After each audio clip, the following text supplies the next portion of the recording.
And this video, as you can tell by the title, is for the parents because I really want your feedback on this diagnosis. Because as I said before, a lot of my information comes from books, but it also comes from life experiences. Well, this particular diagnosis, it really comes from what I've studied in school, because I do not have children. So I don't have the life experience of this subject. And the time that I've spent with my nieces and nephews and children of my friends, it's just not enough time for me to really get a good idea of this one. So this mental health diagnosis is called Oppositional Defiant Disorder, or ODD for short, which is what I'll call it. So, oppositional defiant disorder, and it's only prescribed. It's only diagnosed in adolescents and younger. So, and I've seen it diagnosed as young as 5 in a psychiatric hospital. And basically, like it's called, it is when a child is defiant towards everybody. Uh, um, Family, friends, adult figures, authority figures, everybody. It's just to me, it's just they say no. They refuse to do anything and everything that you ask them to do. They are sometimes aggressive. A lot of the patients I've seen that have been diagnosed with this are aggressive. They break things. They punch things. They want to, fight. It's defiance. And so even though, social work, mental health is my field, is my career, is my love, I have certain issues with this diagnosis. Because, for one, I think it's a generational thing. Because I could not imagine growing up and even making it to the hospital to be diagnosed with this, with these type of behaviors. I didn't tell my parents no or throw fit. Well, I probably threw fits, but it was immediately rectified, right? But I never saw or heard of this diagnosis until I started working in hospitals that accepted children into inpatient care. And you have to title them and assign a diagnosis somehow. You have to put a name to what's going on if you're going to put them in the hospital.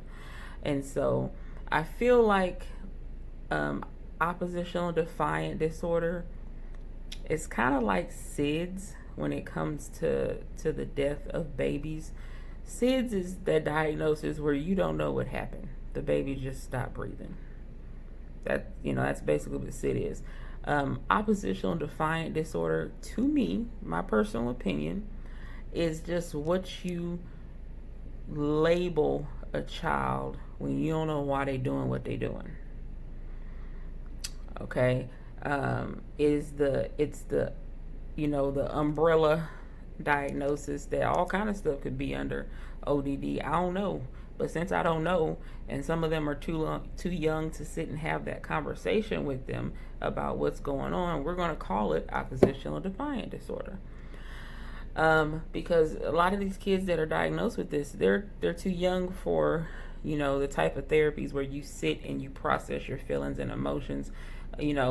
Kids these days are still doing play therapy. They're still getting their feelings out through coloring and drawing and puzzles and things like that. So my question to parents is, do you feel like that this is a diagnosis that is a valid one, that is one that children actually have, or do you feel like it is a catch-all diagnosis for when you don't know what's going on with the kid? You don't know why they're doing what they're doing. What is your opinion on that? I feel like if I ever go back to school to get my doctorate, um, which one day I would love to do, somebody else just has to pay for it. But I want my thesis or my dissertation, my final big paper, to actually be on the correlation between mental health diagnoses in kids, um, and the kids that have been in foster care, right? Because if I think back over all the children that I've seen that have been diagnosed with this, that have come into the hospital, whether they were admitted or not admitted, but family says they have this diagnosis, I saw a trend. I saw a trend that a lot of them were in foster care. Um, and that stands out to me because, at least in Texas, if you are in foster care, if you are in the custody of the state, your caregiver is not allowed to physically discipline you. It doesn't matter if you're placed with a relative. You are not allowed to physically discipline a child in CPS custody, and so I think that's I think I'm on to something with relating the two, oppositional defiant disorder and kids in CPS custody. It's not something you necessarily grow out of. You may be 5 years old with these behaviors. It's never really addressed, and you turn into this, angry teenager, this angry adult that now, has, I don't know, intermittent explosive disorder. It can progress. It's not something you age out of, right? So that's something I've always been interested in, is the relationship between the two. Um, I I can't imagine that existing, back, in my day when I was younger, because I was raised getting, I'm not gonna call them spankings. I was raised getting whoopings, right? Um, in Texas, you are allowed to whoop your child. Okay, you're not allowed to beat them. You're not allowed to give them bloody noses and bruises and this, and this. But you are allowed to physically discipline your children in Texas. And I was given whoopings. But one thing I can tell you is that I was not whooped for the same thing twice. And I'm not saying if you want your child to never be diagnosed with something to whoop them. I'm saying that your form of discipline needs to be something that reminds the child. I feel like, at least with in my household, if you were given a whooping, it was discipline, but it was also education. You knew, okay, this behavior equals this action. And so that's why I don't think I was ever whooped for the same thing twice, because in my head I was like, okay, I did this before and it led to a whooping. So we're gonna stop right here, and it's not gonna happen. It's not gonna happen again. So I wasn't whooped for the same thing twice, and it was educational. I understood, what was right from wrong, what was, disrespectful or respectful.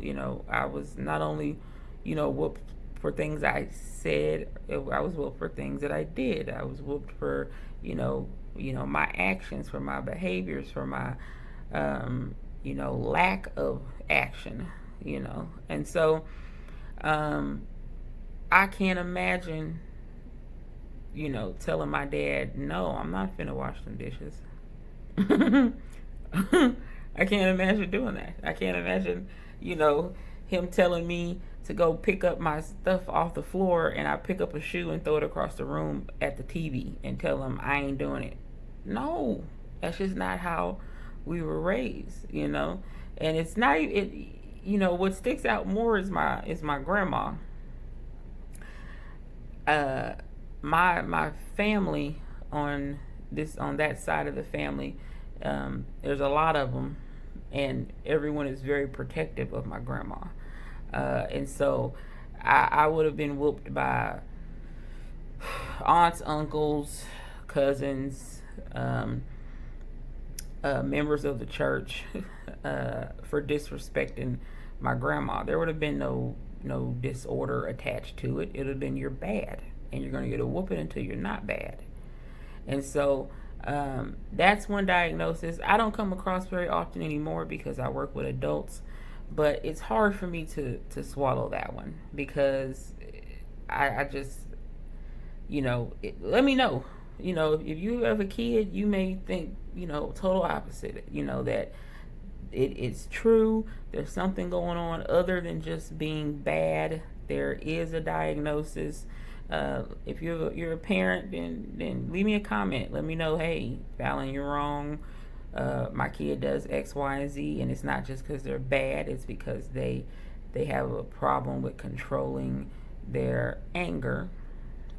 But again, these are children up to adolescence. This is not, your older kids. That gets into a different range of diagnoses. But I was thinking about that today, just because I saw a kid have just the biggest meltdown in the store.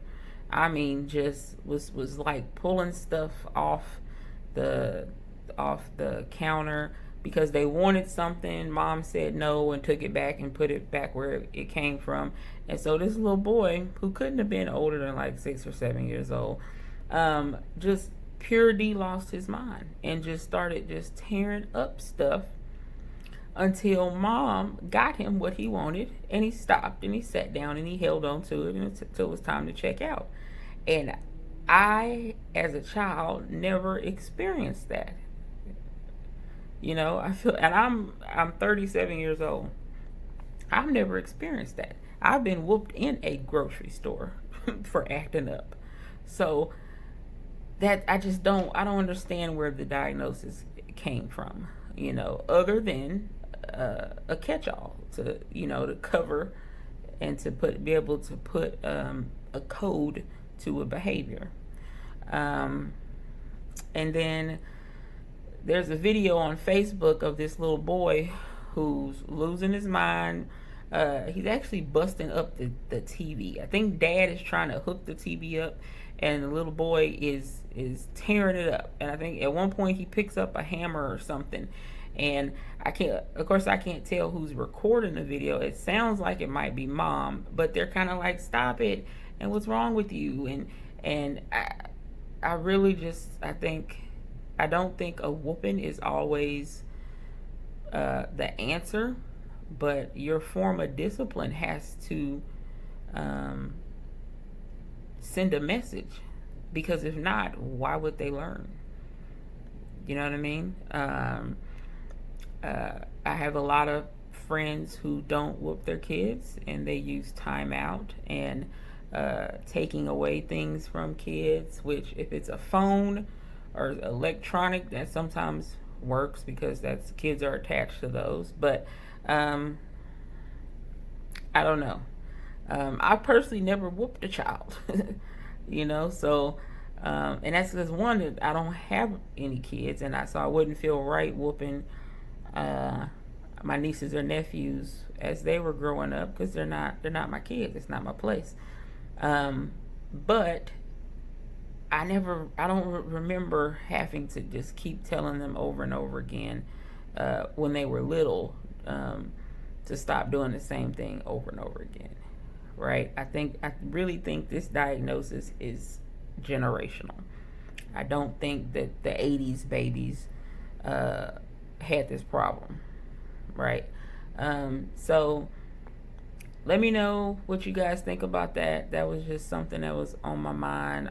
I'm getting further and further away from the makeup part of this channel, and it's just because, as much as I love makeup, I've been really feeling talking about mental health illness with you guys, and getting some of the feedback from you guys that I've gotten. Some of you who told me some disorders that you want me to talk about in the future. And then I wear a mask like 10 hours a day, so I don't do a whole lot of makeup anymore. I'm actually working on trying to clear my skin, so I haven't really been wearing a lot of anything other than eyeshadow and some, lipstick. But um, let me know what you guys think on this one. Let me know any other disorders. I'm doing a lot of collection of information on one in particular that I think a lot of people don't understand, or they don't believe it's real, which is dissociative identity disorder. Used to be known as multiple personality disorder. I'm doing some more digging on that one because even I'm kind of on the fence about it and whether or not it's a real diagnosis or it's just something else is going on. So let me know what you want me to talk about, what the next subject is. If you liked my little sitting in the car vlog, because I sit in the car a lot for a long time when I get home, just getting the energy to get up. But again, check out my videos on mental beauty on YouTube. Subscribe, comment, like the video, share the video, let somebody know about it. If they're having some questions about mental health, I think it's more than just a cultural issue, and I'll get into that down the road, the different cultures that think differently about mental health, which is why you see so much of particular cultures in psychiatric hospitals. But yeah, I'm just trying to spread some knowledge, not necessarily facts, but the way that I see things, the things that I've seen, the things that I've read and know about, and then also personal experience from my own history with mental illness. So thank you guys for watching. I really appreciate it, and I will see you in the next one. Bye.